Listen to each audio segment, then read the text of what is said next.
is November 18th, 2017.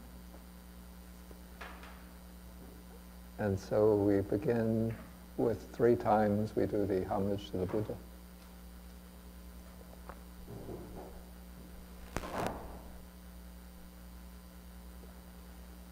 Namo tassa bhagavato arahato samma sambuddhassa. Namo tassa bhagavato arahato samma sambuddhassa. Namo tassa bhagavato arahato samma sambuddhassa.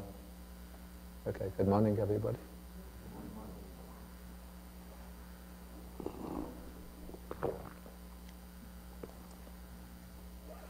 Okay, so last week we finished the Anguttara Nikaya Book of Ones.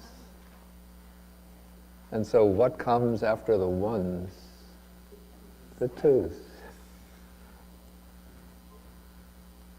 Okay, so today we'll be starting on the twos. And like each of the chapters of the Anguttara Nikaya, this is a very, very varied and miscellaneous chapter. And it seems that the little suttas have been put together almost at random. It's hard to discern any kind of meaningful sequence in them. And so we'll be getting like a kaleidoscope view of many different aspects of early Buddhist teaching.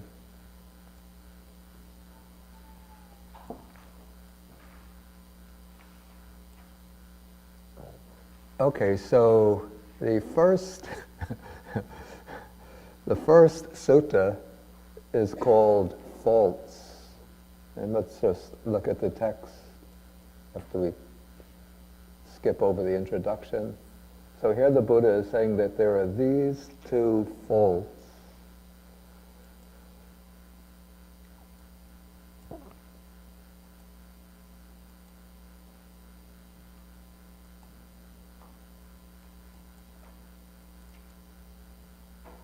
I think the Pali word is vajja. Yeah, vajja.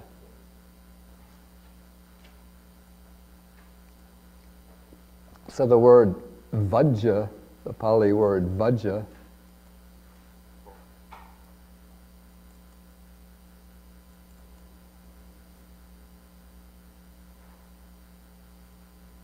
it comes from the root vad, which means to speak. So there's a verb vadati, which means to speak, and then something to be spoken about. In Sanskrit, it would be vadya, but in Pali, we don't have a dy combination. So when you see dy in Sanskrit, then in Pali, it turns into a double J. Usually into a double J. So it means something that is to be spoken about. So normally, in ancient times, spoken about verbally. So now in the days of print, when somebody commits a major fault, it gets spoken about. When somebody famous, eminent, prominent commits a major fault, it gets spoken about, discussed, criticized, blamed, censored, disparaged, denigrated, dismissed in the newspapers or on the websites. Okay, so there are 2 faults. So what are these 2 faults? The one pertaining to the present life, that is a fault. First, let's take the 2 of them. The fault pertaining to the present life and the fault pertaining to the future life. And the expressions may be a little misleading. It doesn't mean that you commit a fault in this life, and then for the fault pertaining to the future life, it means that you commit a fault in the future life. But rather, it means faults for which one has to pay the consequences in this life or in future life. Or actually, I shouldn't say or in a future life, because often one has to pay the consequences for serious faults both in this life and in future lives. So this is a kind of basic, in fact, you'll see that many of these short suttas in the Book of Twos are concerned with the ethical side of the Buddha's teachings. And this is also, as we'll see, based upon the idea of karmic consequences, the karmic consequences of one's actions.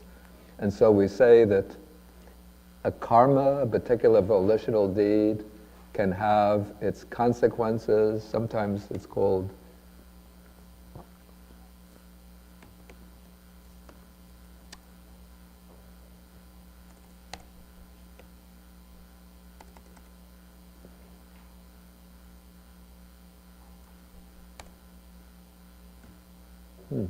why am I getting this?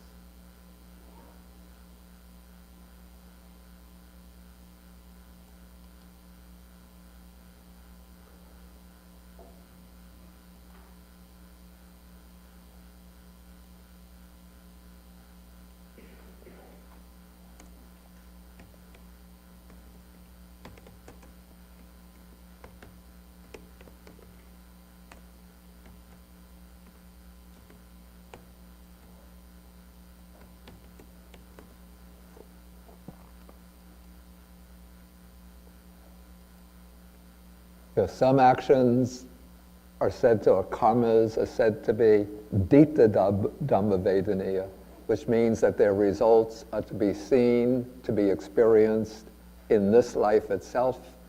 Other karmas are samparayika vedaniya. The results are to be experienced in a future life or in future lives.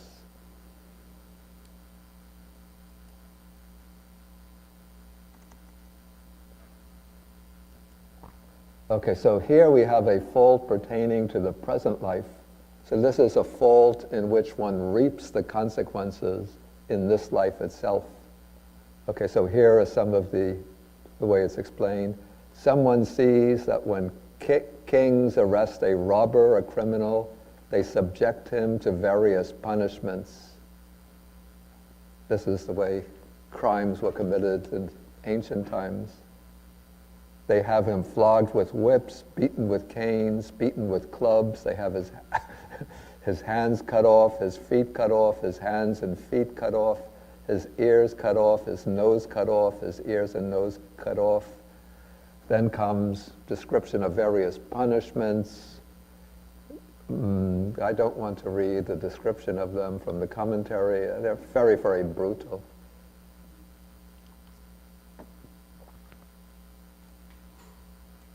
Okay, then they have him splashed with boiling oil, and they have him devoured by dogs, and they have him impaled alive on stakes, and they have his head cut off with a sword.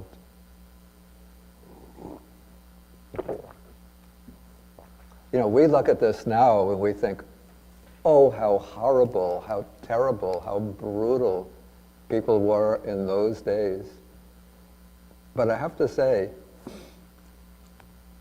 people, virtually all, let's say, culturally advanced countries in the world have abolished the death penalty. And they look at the United States, where in many states the death penalty is still preserved, still used. In fact, we see continually reports, especially in the southern states, about people, sometimes on flimsy evidence, just being subjected to the death penalty. And they say about us, this country, how horrible, how brutal, how cruel that the United States is. But of course there are still other countries in which probably punishments similar to this are used, not openly, not as flagrant punishments for crimes, but particularly as a way of suppressing political dissent, disagreements with the government. You can just be, in many countries, if you just object to the official policy, you could be whisked away and put into a dungeon and subjected to very brutal types of torment. In fact, coming again, there's an island a little bit to the south of the United States called Cuba, and there's a base there called Guantanamo, where similar punishments, maybe not as bad as this, but quite brutal punishments had been imposed on people who had been arrested with the accusation that they're terrorists.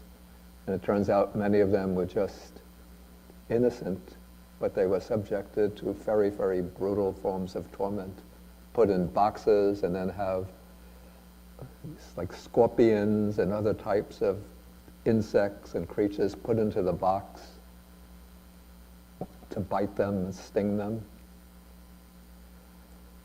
Okay, so these are some of the forms of punishment that were inflicted by kings back in ancient India during the Buddha's time.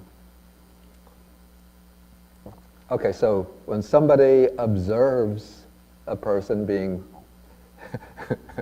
tormented in that way, then it occurs to him, he thinks, when kings have arrested a robber, a criminal, they subject him to various punishments because of his bad deeds. And then the text in the original repeats the whole list of punishments. Then he continues, now if I were to commit such a bad deed and if kings were to arrest me, they would subject me to the same punishments. They would have me flogged with whips and so forth. They would have my head cut off with a sword. And we could imagine back in the early days when the texts were being transmitted orally, the reciters would recite now 3 times in quick succession this entire list of punishments. And so if anybody was listening to that recitation and they were tempted to commit a violation of the law, they would have it repeatedly hammered into their head that this is what's going to occur to you if you commit that kind of crime.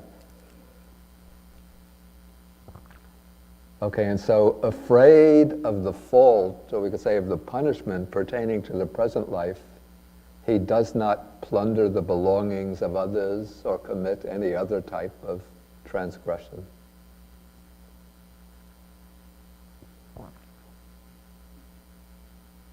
So here, actually, in the printed edition of the Anguttara Nikaya, I gave the explanations from the commentary of 1, 2, 3, of the first 4 of those types of punishments, which are just indicated by a metaphorical expression.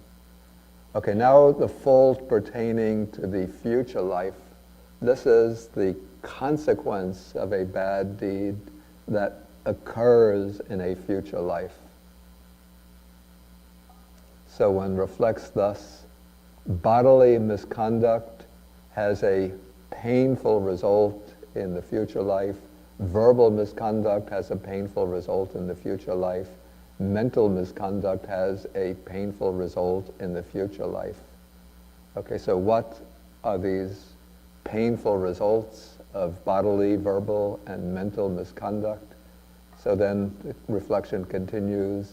If I were to engage in misconduct by body, speech, and mind, then with the breakup of the body after death, I would be reborn in the plane of misery in a bad destination in the lower world, in hell. So here we have 1, 2, 3, 4 words used to describe the lower states of rebirth.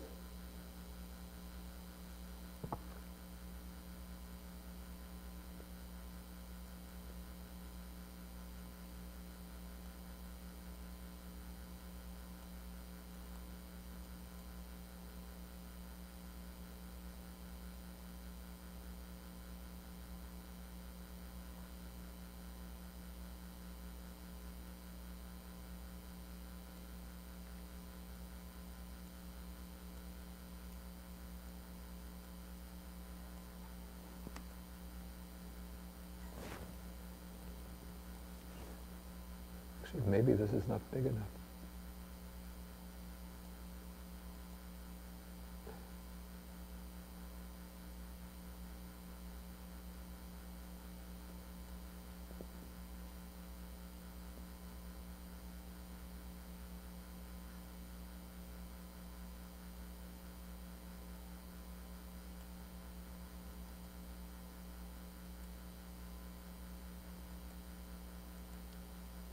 Okay, so first we have three terms, apaya, dugati, vinipata.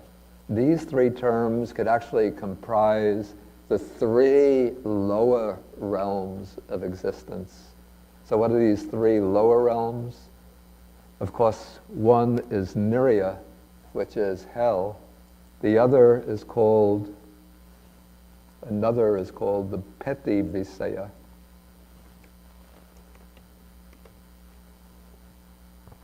Which is taken to be the realm of the pretas.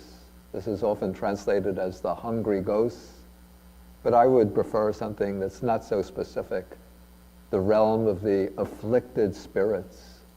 So these are beings, usually they're depicted as undergoing various kinds of misery, intense misery and suffering, including hunger and thirst, but other types of misery. And they have strong desires that they can never satisfy. And they're considered to be somewhat in proximity to the human realm. So the beings in hell we never see, but unless you have the divine eye. But the beings in the realm of ghosts, sometimes people see them. Usually late at night. I've even heard, I don't want to scare anybody away from this monastery, but I've heard that some people have said that they've seen some departed members of the monastic community hanging around.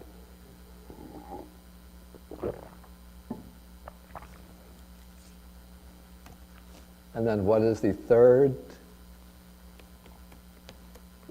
The animal realm.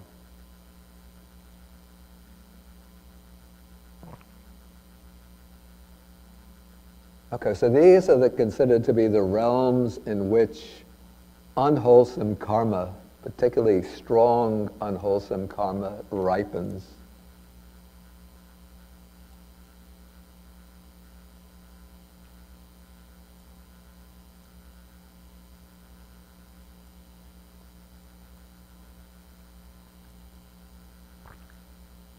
And so if one commits particularly strong, unwholesome deed, then that karma has the potential, the sort of intrinsic power, if it gains the opportunity to ripen as the rebirth consciousness in one of these three realms.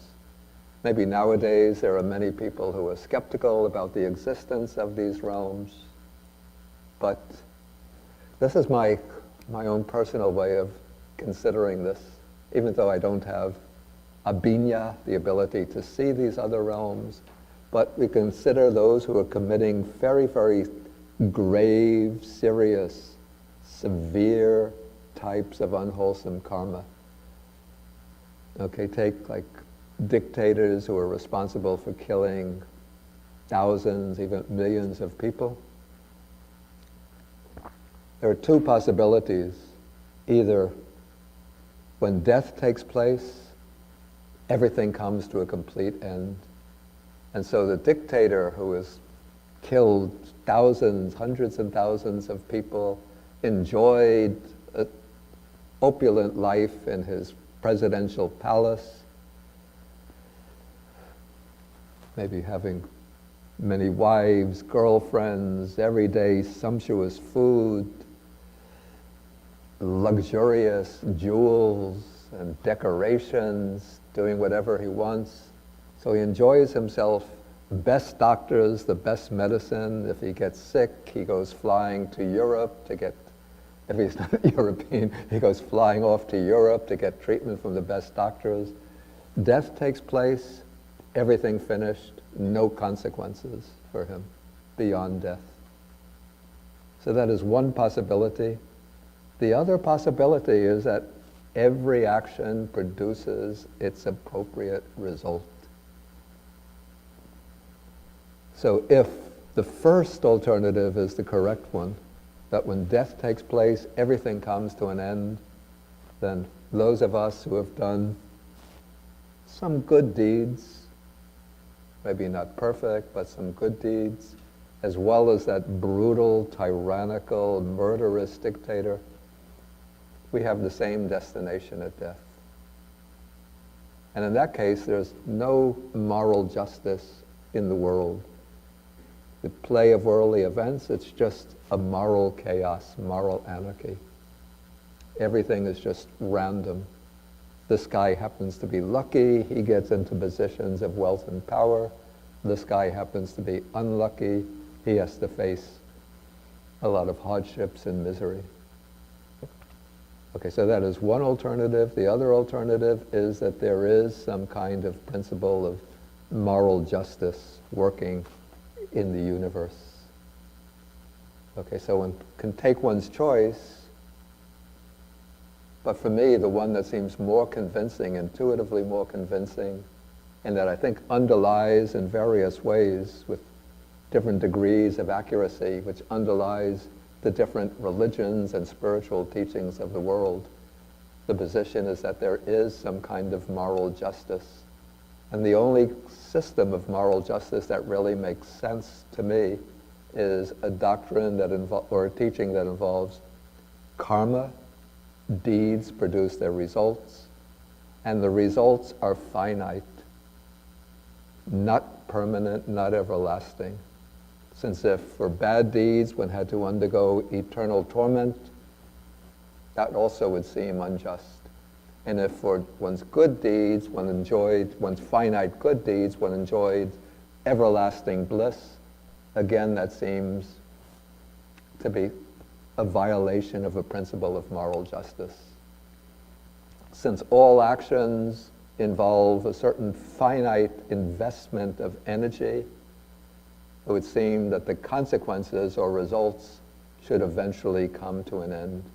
And that is why the doctrine of karma works best, not with the corollary of eternal life in heaven, eternal life in hell, but with the teaching of impermanent realms of existence.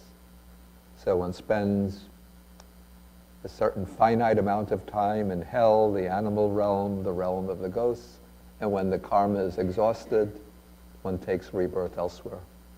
For one's good deeds, finite good deeds, one spends a certain amount of time, maybe in the heavenly realm or enjoying good fortune as a human being, and then that comes to an end, followed by rebirth elsewhere. Okay, so let us continue.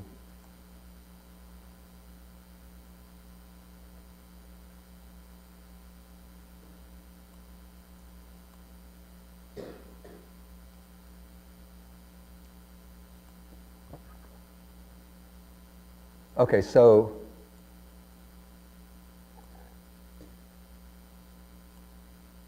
now this person who's reflecting considers, if I were to engage, oh, we did that already. So afraid of the fault pertaining to the future life, he abandons bodily misconduct and develops good bodily conduct.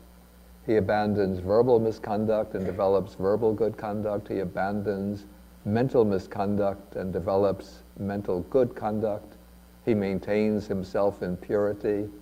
So that is the fault pertaining to the future life, or the bad result of actions occurring in a future life. And so then, in the last paragraph, the Buddha draws out the sort of the conclusion from this as an instruction for the monks that we will fear the fault pertaining to the present life. We will fear the fault pertaining to the future life. We will be fearful of faults and see the danger or the peril in faults. So that is how you should train yourselves. And it's to be expected that one who is fearful of faults and sees peril in faults will be freed from all faults. Okay, so that is the first sutta.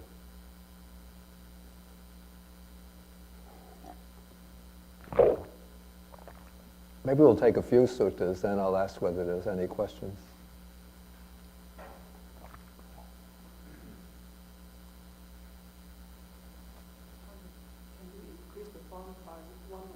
Yeah, thank you for pointing that out.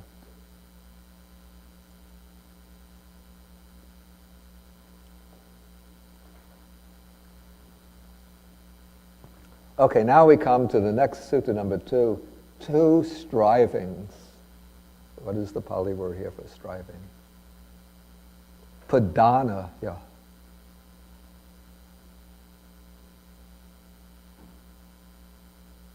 Okay, so what are the 2? One is the striving of lay people who dwell at home for the purpose of presenting, I had to put in brackets, monastics with robes, alms, food, lodging, and medicines. So these are the 4 requisites of monastic life.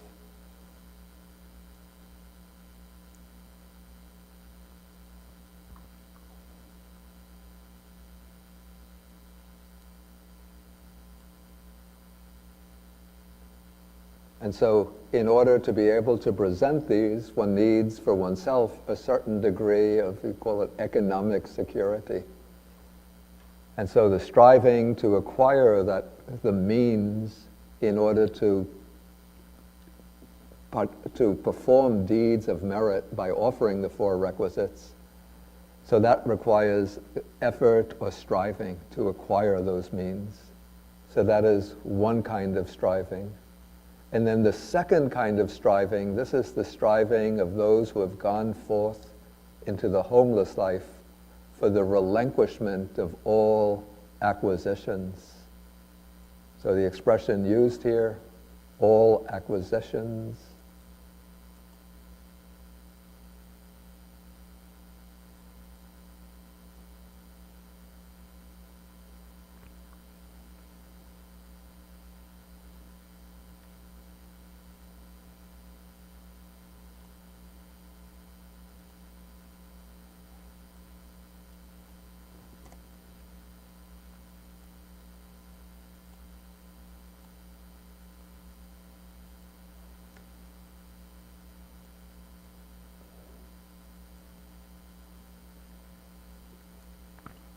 Yeah, the key word is upadhi.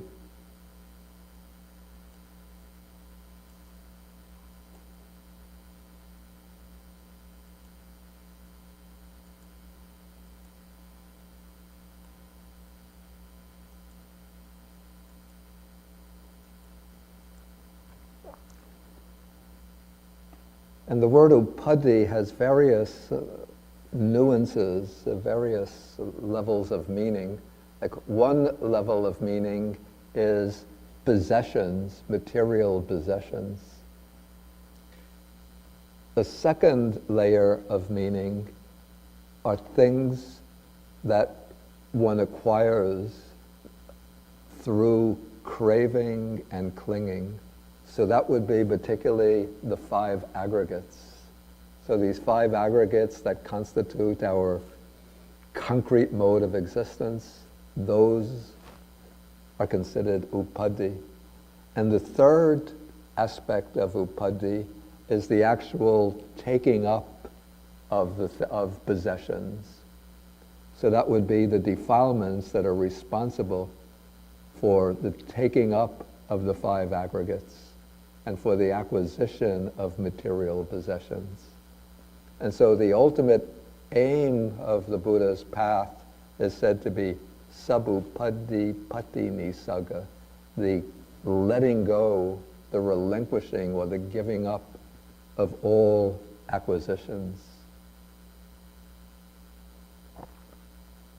Okay, so actually, ideally, like all followers of the Buddha are aiming at the relinquishment of all acquisitions.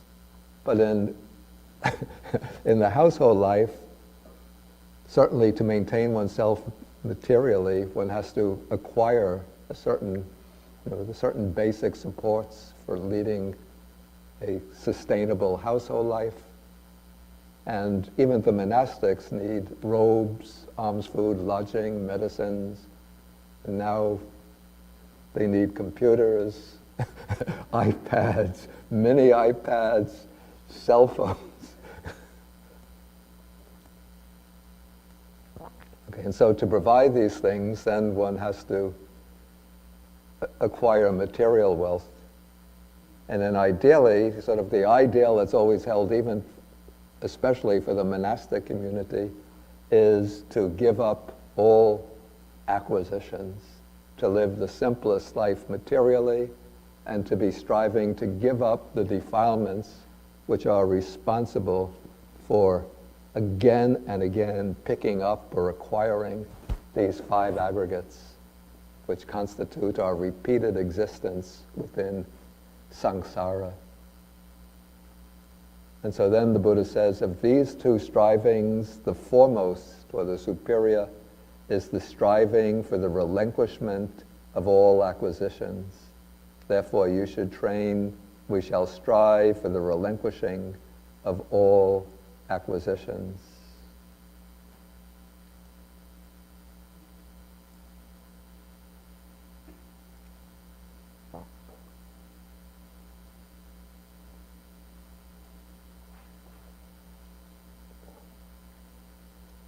Okay, is this getting boring? I'm always afraid. Okay, next we come to 2 things that cause torment. Okay, so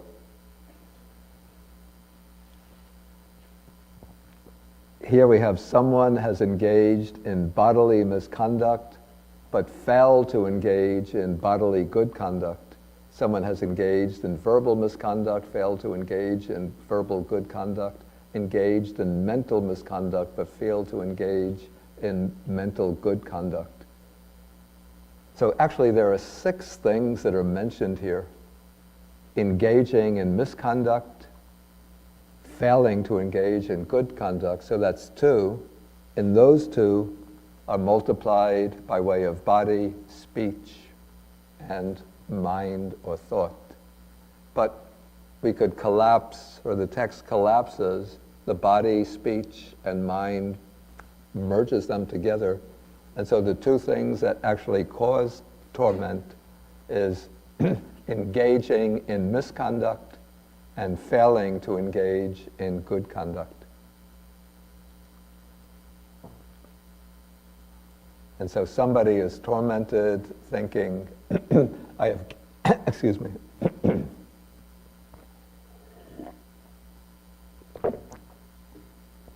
I have engaged in misconduct of body, speech, and mind, and I failed to engage in good conduct of body, speech, and mind.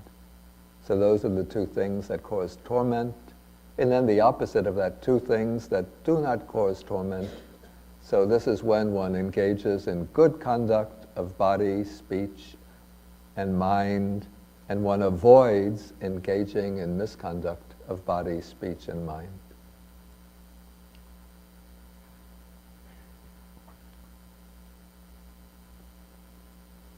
Okay, so again, these 2 suttas deal with very basic ethical teachings.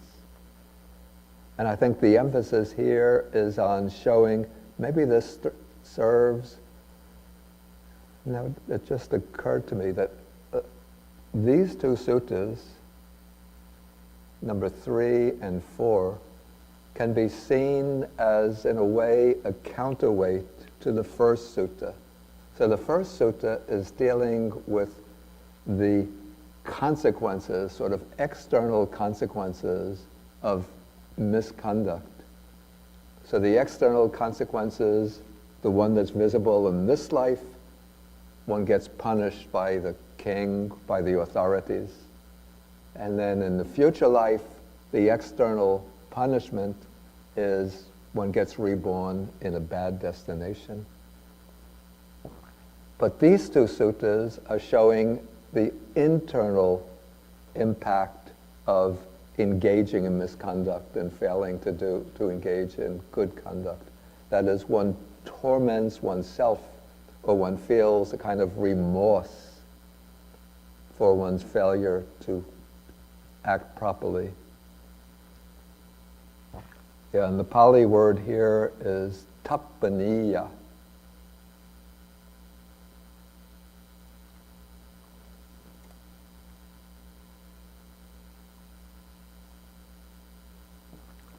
And this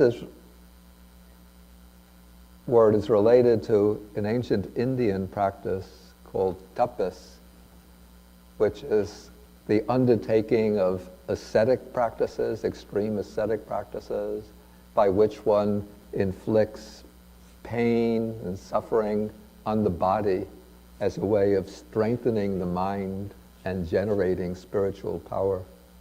So sort of the basis for this idea of tapas and also of torment is the verb tapati.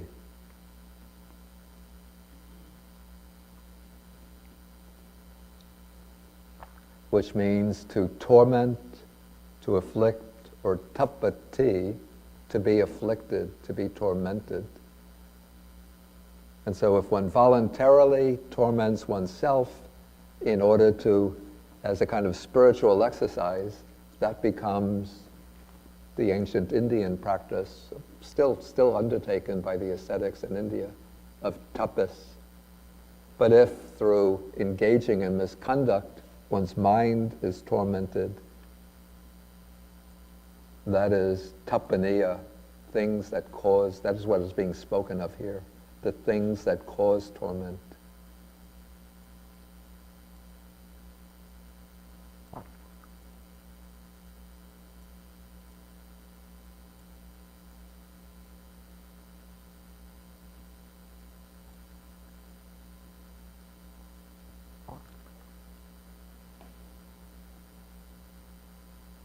Okay, actually this sutta number 5, I didn't think of this when I was reading it, but in a way this shows a kind of practice of tapas that the Buddha himself had undertaken and encouraged.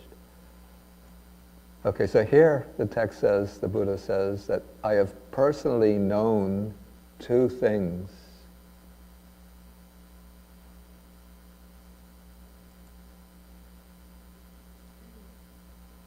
Actually, the verb, it's a rather unusual verb, upanyasing.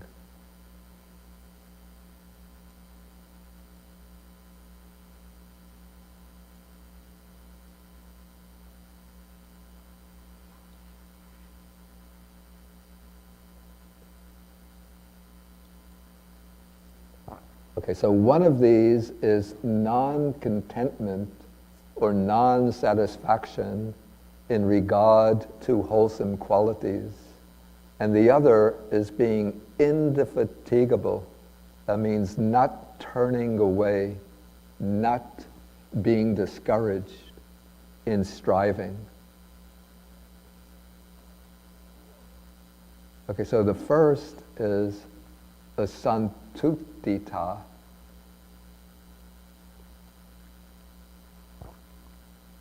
And this is an interesting word because one of the virtues that the Buddha constantly encourages for the monks is the virtue of santuti.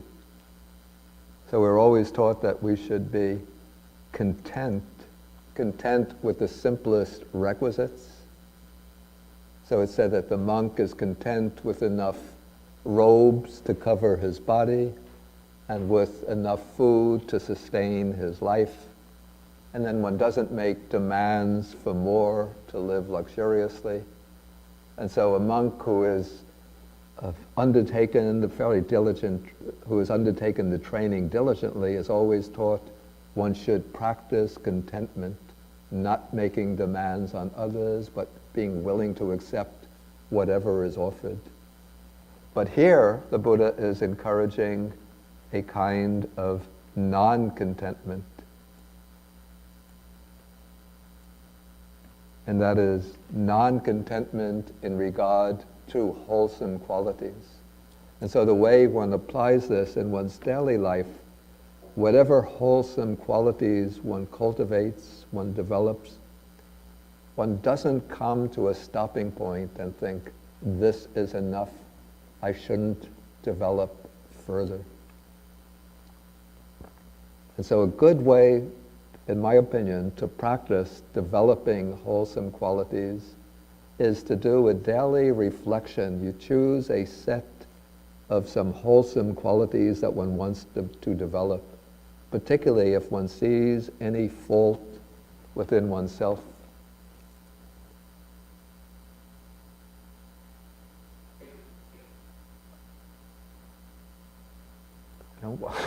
Why is this computer harassing me?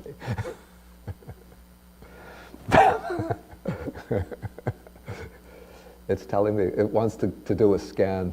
I'm in the middle of a class.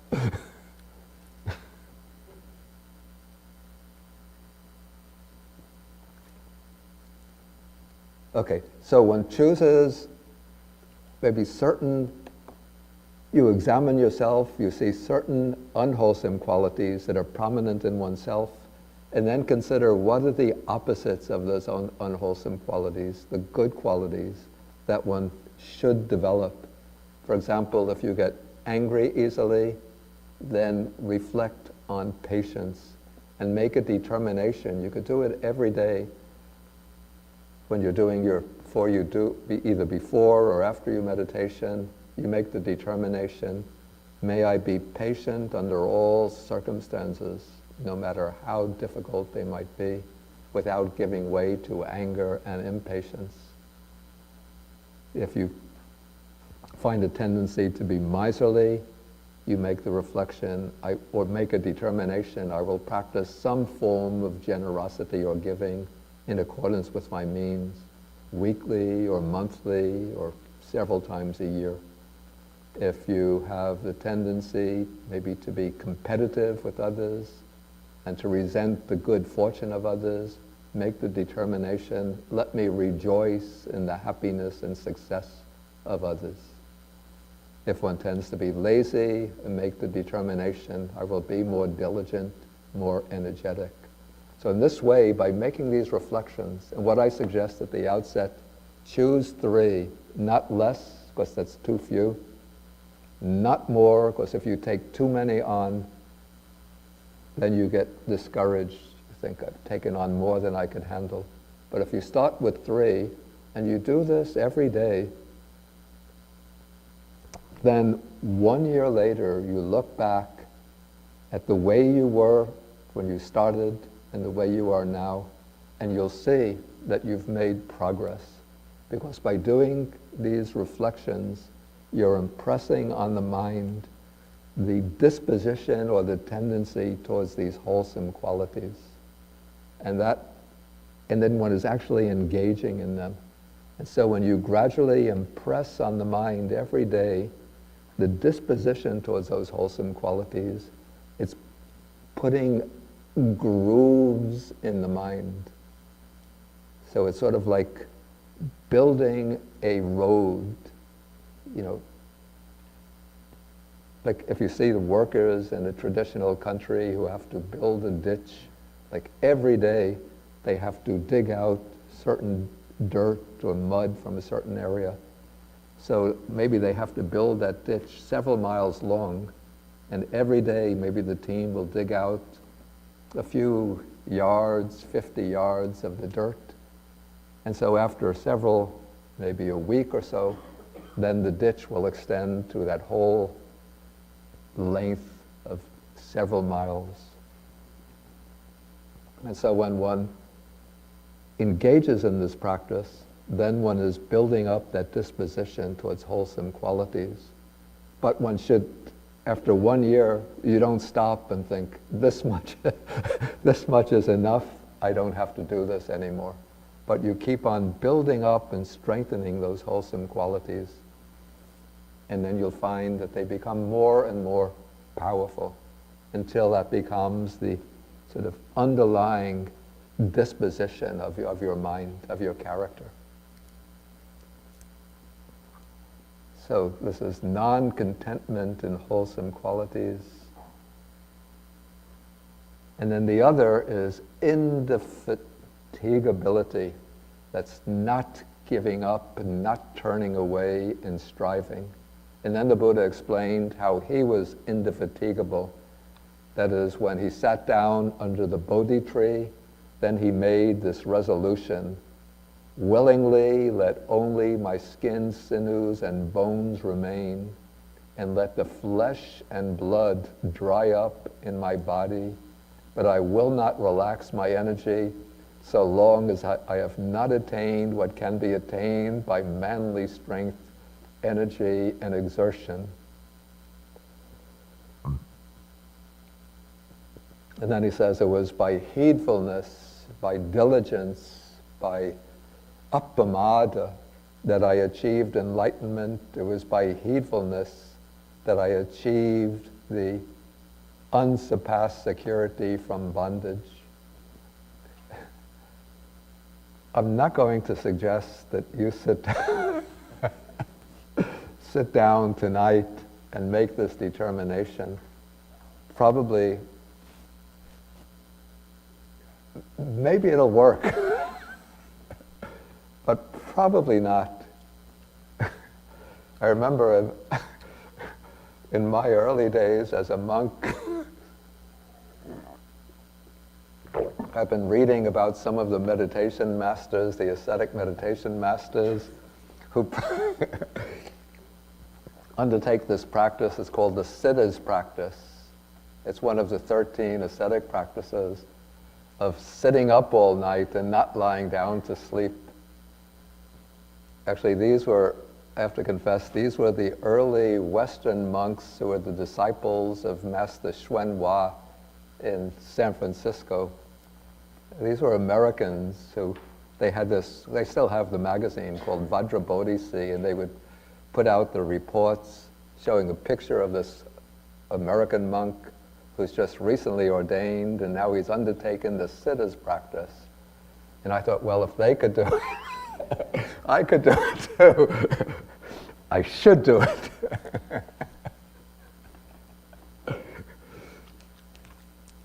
And so I made that determination one night, putting my pillow up against the wall, sitting there, going to sit all night.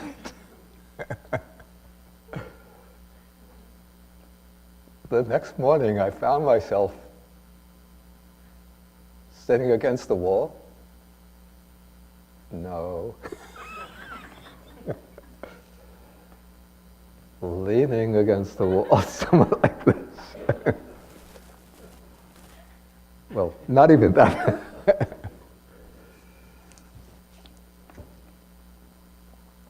And then what I found out was that years later, even those disciples of Master Xuanhua realized that they were harming their bodies by undertaking that sitting practice. It's not so good unless one really has very, very strong paramis or paramitas. Like Master Xuanhua obviously had that, and some of the meditation masters. In fact, give you another humorous story. Yeah, there was a Burmese, this is when I was living in the Washington Buddhist Vihara. There was a Burmese meditation master, his name was Taungpulu Soyador. And he had undertaken that Siddhas practice, and he had observed it for years.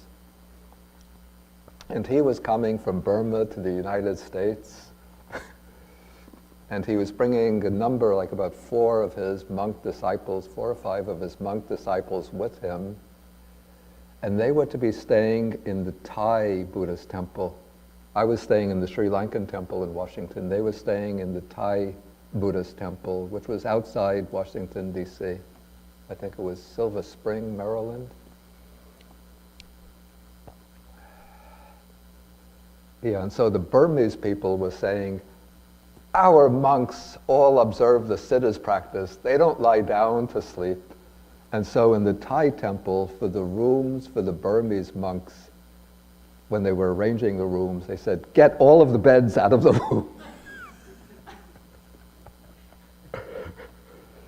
Okay, so the Burmese monks arrived, and the next day after their arrival in Washington,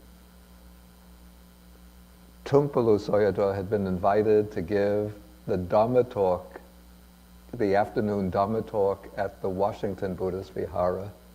And so he came, bringing his monks with him, and we were sort of sitting up on the dais together, and the lay people were a little bit below, and Tungpalu Sayadaw was invited to give his talk, and I was looking around at the other Burmese monks, and they were leaning against the wall. Sort of their eyes were closing, and their heads were drooping. And I thought to myself, why are these other Burmese monks closing their eyes and drooping and leaning against the wall? And I realized because of the over-enthusiasm of their Burmese lay supporters who have taken their beds out of the room.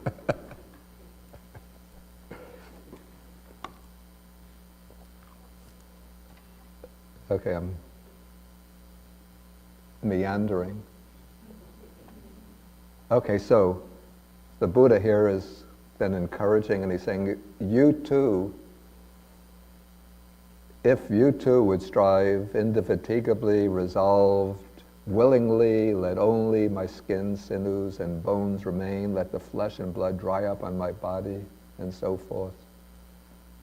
You too, in no long time, will realize for yourselves with direct knowledge that unsurpassed consummation of the spiritual life, then you will enter upon it and dwell in it. Therefore, you should train yourselves thus. We will strive in such a way. Yeah, so I would say that that kind of practice is for those who have built up a very, very strong foundation in their meditation. And certainly the Buddha doesn't give that kind of instruction to newly ordained monks. For the newly ordained monks, the instruction is to stay under your teacher at least for 5 years, to learn the basics of sila, or the moral discipline, to learn the rules of the monastic life, to develop contentment, to serve one's teacher, to develop qualities like patience, humility, endurance, enduring the difficult conditions of monastic life, which in the Buddha's time were very tough, because one was spending 7 or 8 months of the year wandering, living in very, very simple conditions, just makeshift kutis, just with mats for the bed, often depending on alms round for one's food, and then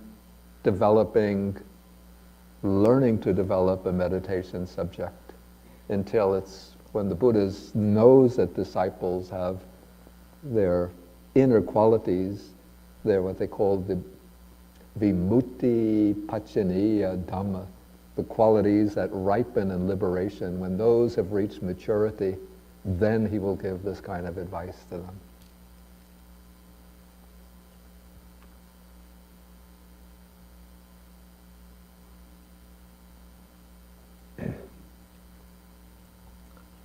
Okay, the next sutta, again there's a shift in the subject. So this is called, the title of the sutta is Fetter or Fetters. And so here the Buddha speaks about 2 things, actually 2 ways of observing things. One is called the contemplation of gratification or enjoyment in things that can fetter. And the other is, here it's called the contemplation of disenchantment in things that can fetter. So one who dwells contemplating, I prefer to use now the word enjoyment in things that can fetter. So this one does not abandon lust or greed, hatred and delusion. And since one doesn't abandon lust, hatred, and delusion, One is not freed from birth, old age, and death, sorrow, lamentation, pain, dejection, and anguish. One is, in short, one is not freed from dukkha, that is, from the dukkha or the misery of samsara, the round of rebirth. So this is when one looks seeking enjoyment in things. And what are the things that can fetter?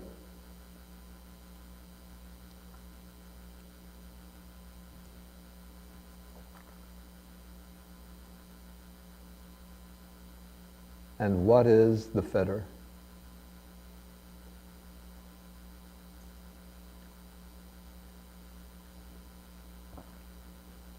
For that, I found another sutta that occurs in the Samyutta Nikaya. Here, Venerable Sariputta and another monk named Mahakotita are having a conversation, and Mahakotita asks the Venerable Sariputta, is the eye the fetter of forms, or are forms the fetter of the eye? And so on. The ear and sounds, the nose and odors, tongue and taste, body and tactile sensations, and the mind and mental phenomena, or mental mind objects. So those are the things that are subject to the fetters. Those are the things that can fetter. And so one seeks enjoyment, especially in the outer objects, in form, sounds, odors, tastes, touch sensations, and in the constructs of thought, the constructs of the mind. When one is always looking for enjoyment in these things, in beautiful sights, lovely music, delicious food, sensory contacts of various kinds. So then, when one is seeking enjoyment in those things, that will increase one's attachment or greed or lust. And when one is frustrated in one's ability to obtain those things, that will increase one's hatred or aversion. And underlying the greed and aversion is delusion, ignorance. So these are the things that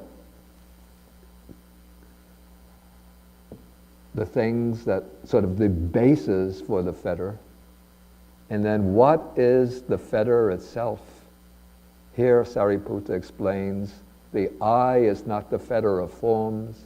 Forms are not the fetter of the eye, but rather it's the chandaraga, the desire and lust that arise in dependence on both of those. That is the fetter in that case. And then he uses a very good simile to illustrate this.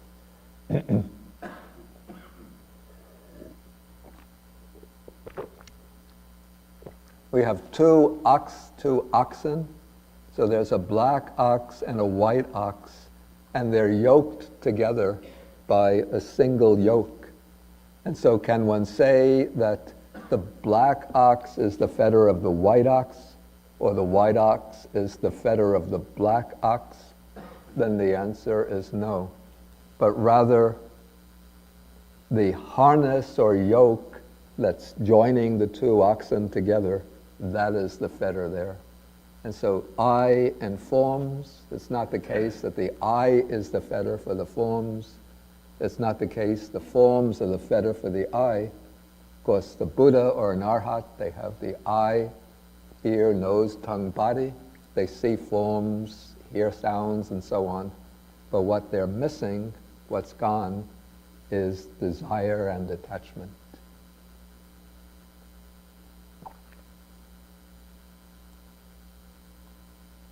Okay, so when one is seeking enjoyment in these things, then these defilements increase, and when the defilements increase, then one is not freed from dukkha. Another sutta that I found that sheds further light on this, again with a good simile, I have to say one of the most impressive features of the Pali discourses is the way so many important points are illustrated by similes. It seems maybe that was the way of teaching in an oral culture. Like if you read philosophers who are emerging out of a literate culture, like a literary culture, like Kant or Hegel or Heidegger, no similes, very seldom. But if you think about the teachings of Jesus, you get parables. The Buddha, many similes. Probably the Upanishads, the ancient Indian scriptures, many similes. Okay, so here one dwells contemplating in things that can fetter. Craving increases. When craving increases, then there's clinging. With clinging, creating the conditions for a new existence. With new existence, then there comes birth, then old age and death, the whole mass of suffering. Then the simile, there's an oil lamp burning in dependence on oil and the wick. And then a man pours oil into it and adjusts the wick from time to time. In that case, sustained by the oil, with the oil as the fuel, the lamp will burn for a very long time. Okay, the other type of contemplation given here is called contemplating disenchantment in things that can fetter. The Pali expression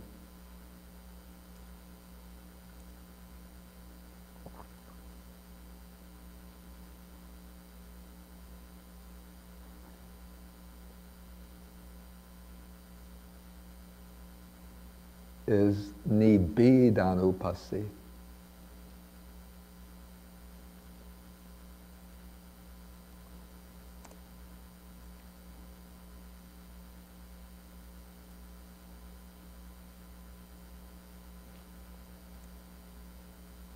So the word that's translated as contemplation or observing is anupassi. And then nibbida, or Sanskrit nirvid, is something like, I think the sense would be, my understanding, near plus vid. So vid has the fundamental meaning of knowing or finding, and near gives a sense of out. So nirvid, probably the original sense is finding out in the sense of discovering the faults or drawbacks in something. And so one finds out or discovers the drawbacks, the faults, the pitfalls in something, then one becomes disenchanted, disillusioned.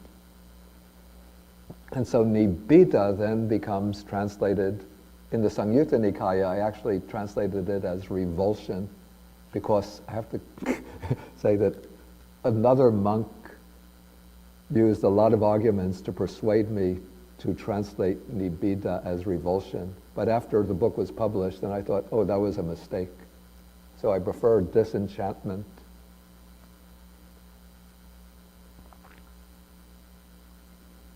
And what I found that was a bit curious, interesting, in this sutta in the Samyutta Nikaya, the contrast is between contemplating gratification and contemplating danger.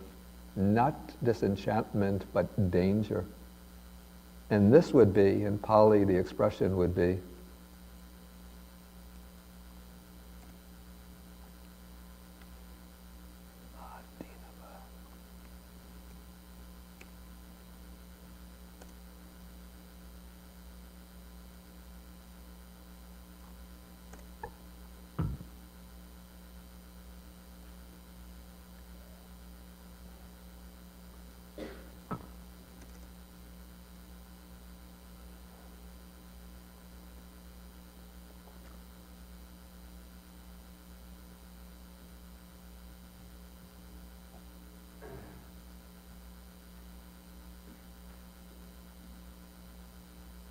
Idolongai.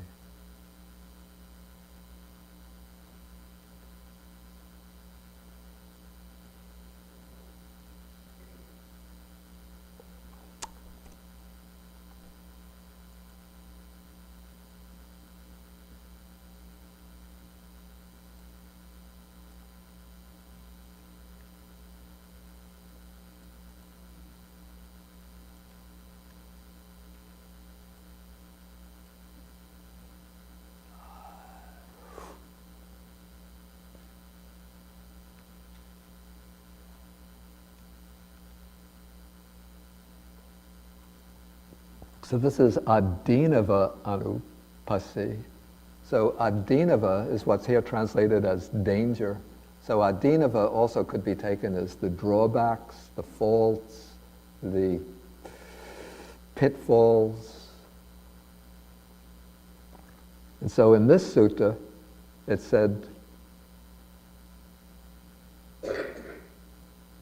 that when one dwells contemplating the danger in things that can fetter, then craving ceases. And then when craving ceases, the end of clinging, the end of existence, the end of birth, end of aging and death, the end of suffering. And then this is the simile that's used to illustrate this. We have the oil lamp burning, and then the man doesn't add oil to it or adjust the wick.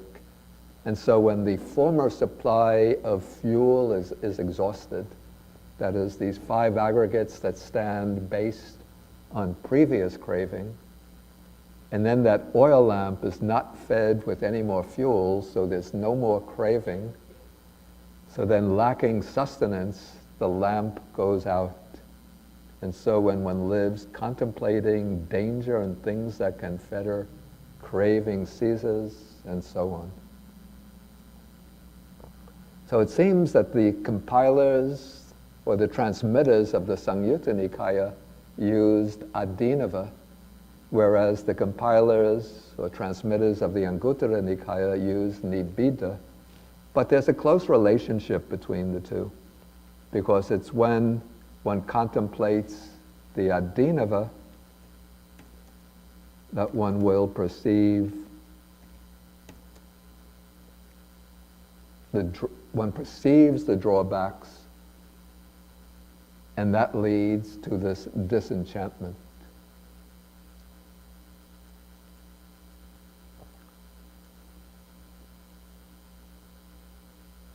Okay, maybe at this point I will stop and then ask whether we have any questions on any of the suttas covered this morning. Okay, Alvin?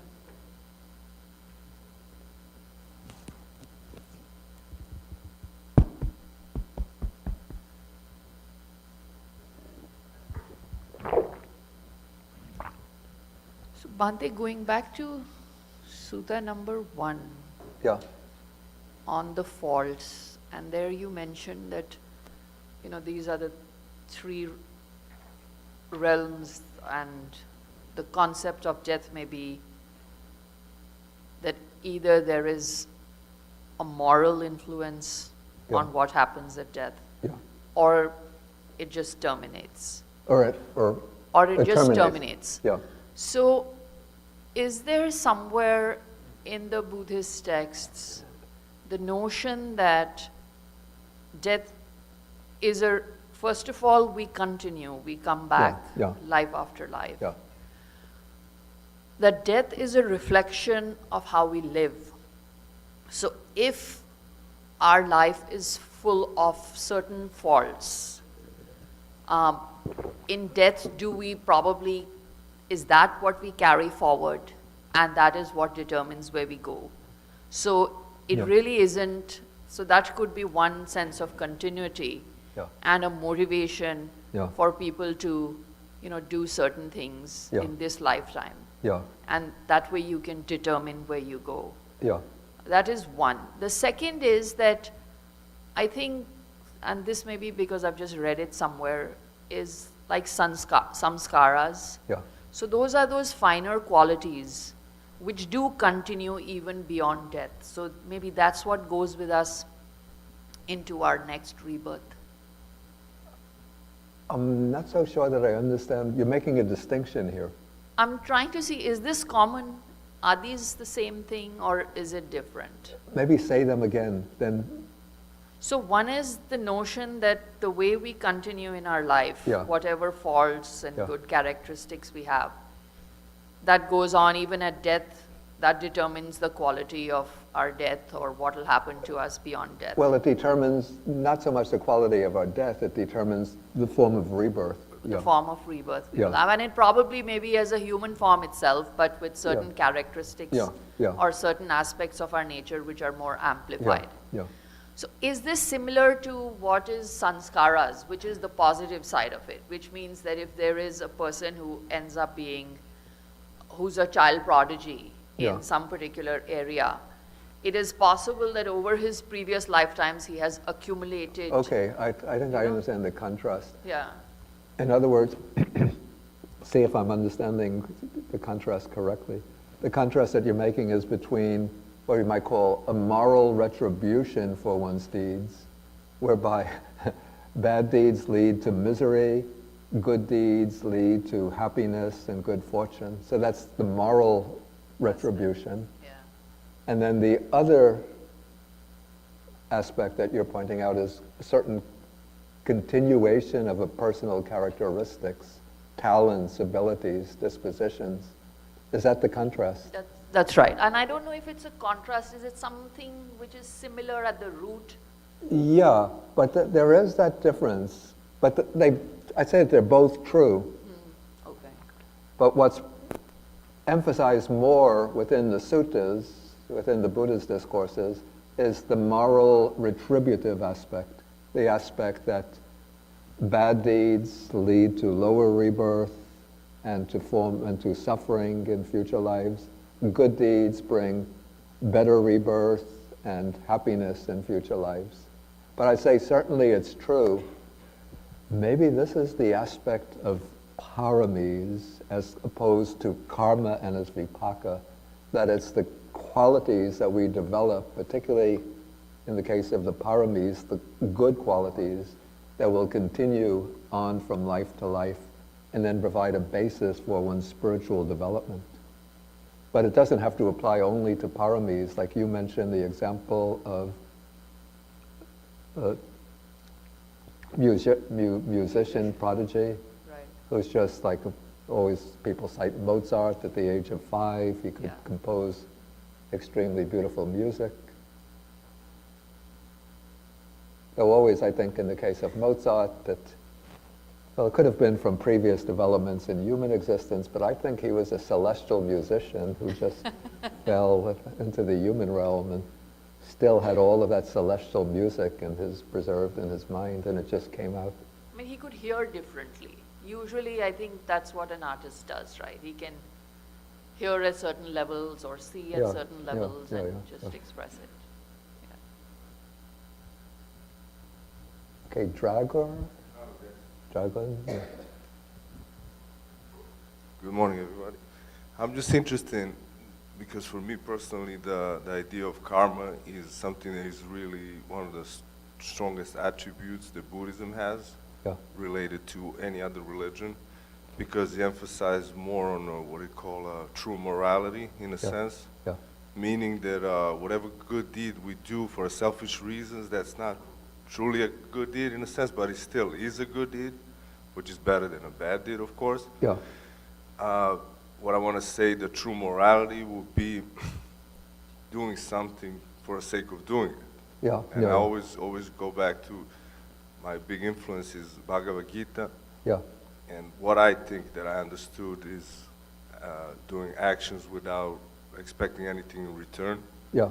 and that way you kind of being in a flow with the universe in a sense, And- because and- being in a sort of a speak flow with the universe, Mm-hmm. because we don't know fully the Yeah. consequences of our actions, Yeah. because we have a karmic Yeah. waves from previous lives. Yeah. And so that's actually my question is, you mentioned Guantanamo Bay, right? I mentioned Guantanamo Bay, the Guantanamo. Yeah, sorry about my accent. I didn't. Guantanamo. Okay. Yeah, yes, it's a now known place of torture in a Yeah, sense. yeah, yeah. Just one of that's going on in the world right now. Yeah. My question is more kind of philosophical in a sense. Should we, I personally, trying to find a compassion Yeah. for the people they're tortured, right? Yeah. And of course, and it's a bad thing, of course. Yeah. Any suffering imposed on any human being.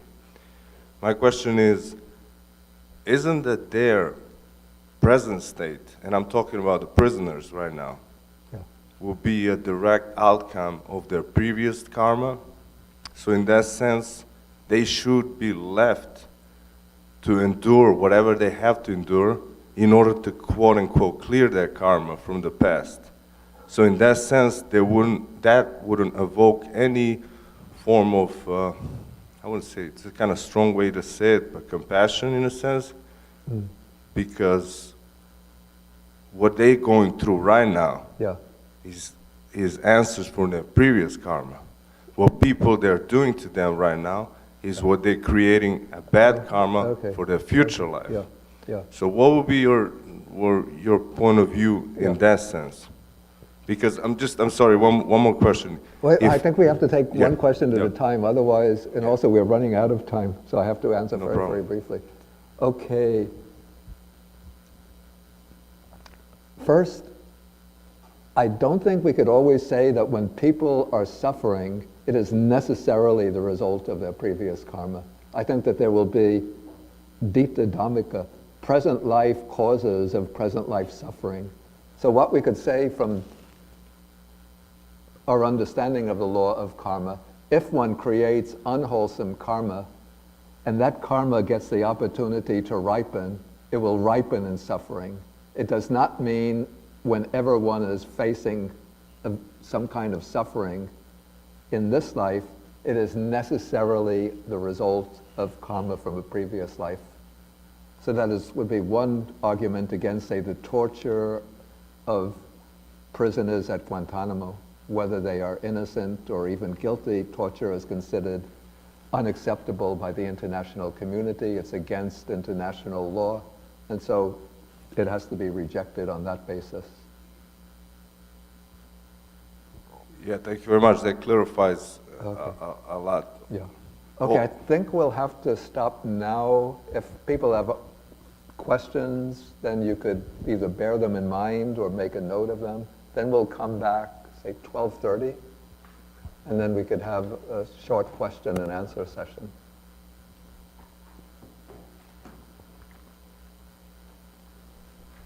Okay, so we'll end for the morning session. And now, before doing the sharing of the merit, Sering, the man who usually comes to this class, or often comes, he sent me a note this morning through Osman telling me that his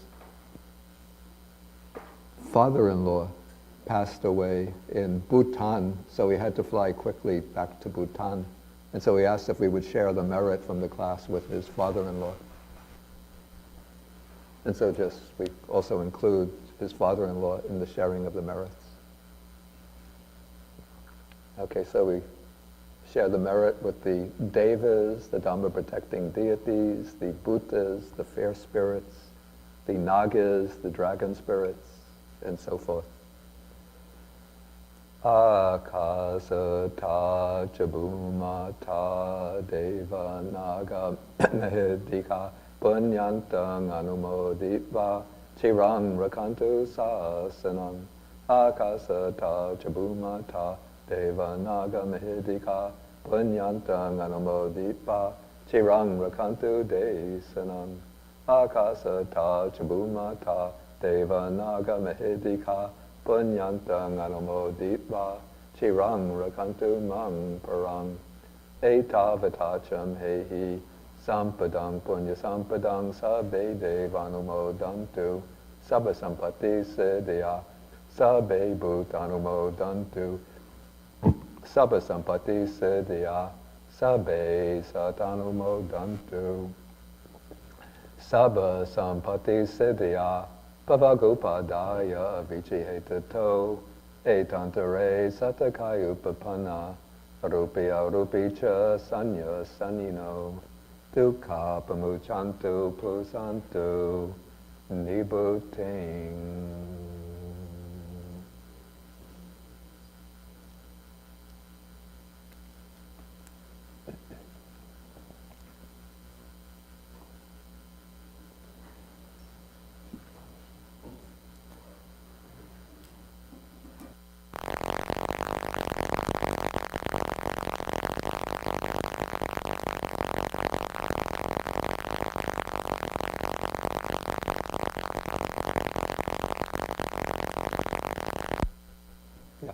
Yeah, better to turn it off. Oh, it's coming from that one. Okay. It stopped because I put this back on. It seems when I turn this off, that sound comes.